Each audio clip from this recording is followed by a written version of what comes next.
द्वितीय ब्रह्मचारिणी दधाना कर पद्मावक्षमाला कमंडलू देवी प्रसीदतु मयि ब्रह्मचारिण्यतनुमा।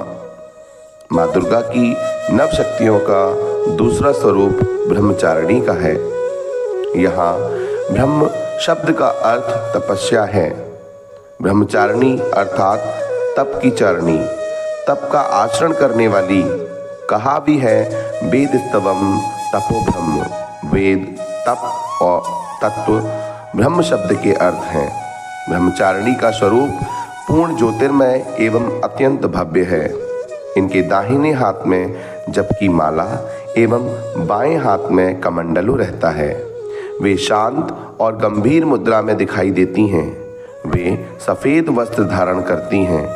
माँ ब्रह्मचारिणी की पूजा से लाभ, आत्मबल और आत्मविश्वास बढ़ता है। मनोवांछित फल की प्राप्ति होती है। संयम, ज्ञान और तप की शक्ति प्राप्त होती है। कठिन से कठिन कार्य में भी सफलता मिलती है। अपने पूर्व जन्म में जब ये हिमालय के घर पुत्री रूप में उत्पन्न हुई थीं, तब नारद के उपदेश से इन्होंने भगवान शंकर जी को पति रूप में प्राप्त करने के लिए अत्यंत कठिन तपस्या की थी। इसी दुष्कर तपस्या के कारण इन्हें तपश्चारिणी अर्थात ब्रह्मचारिणी नाम से अभिहित किया गया। 1000 वर्ष उन्होंने केवल मूल खाकर व्यतीत किए थे। 100 वर्षों तक केवल शाक पर निर्वाह किया था।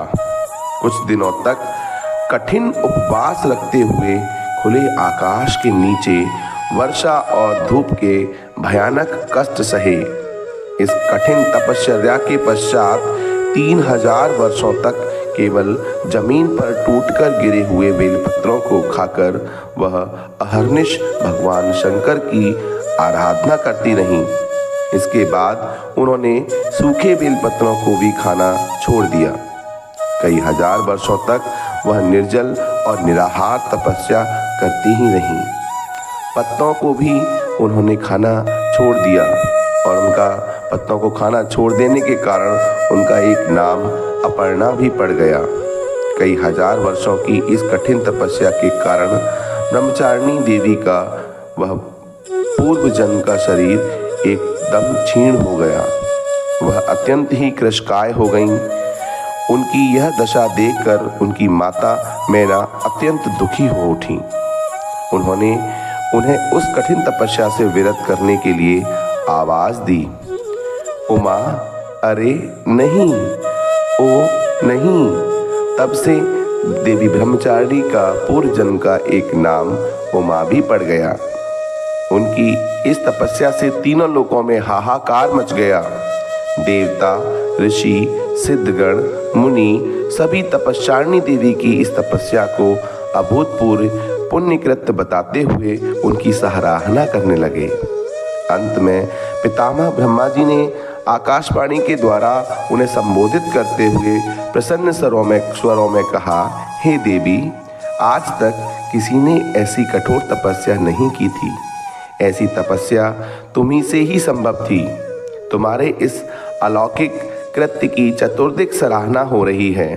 तुम्हारी मनोकामना सर्वतोभावेन परिपूर्ण होगी। भगवान चंद्रमौली शिव जी तुम्हें पति रूप में प्राप्त होंगे। अब तुम तपस्या से विरत होकर घर लौट जाओ। शीघ्र ही तुम्हारे पिता तुम्हें बुलाने आ रहे हैं। माँ दुर्गा जी का यह दूसरा स्वरूप भक्तों को और सिद्धों को अनंत फल देने वाला है। इनकी उपासना से मनुष्य में तप, त्याग, वैराग्य, सदाचार, संयम की वृद्धि होती है। जीवन के कठिन संघर्षों में भी उसका मन कर्तव्य पथ से विचलित नहीं होता। माँ ब्रह्मचारिणी देवी की कृपा से उसे सर्वत्र सिद्धि और विजय की प्राप्ति होती है। दुर्गा पूजा के दूसरे दिन इन्हीं के स्वरूप की उपासना की जाती है। इस दिन साधक का मन स्वाधिष्ठान चक्र में स्थित होता है। इस चक्र में अवस्थित मन वाला योगी उनकी कृपा और भक्ति प्राप्त करता है। जय माता दी, जय माता दी, जय माता दी।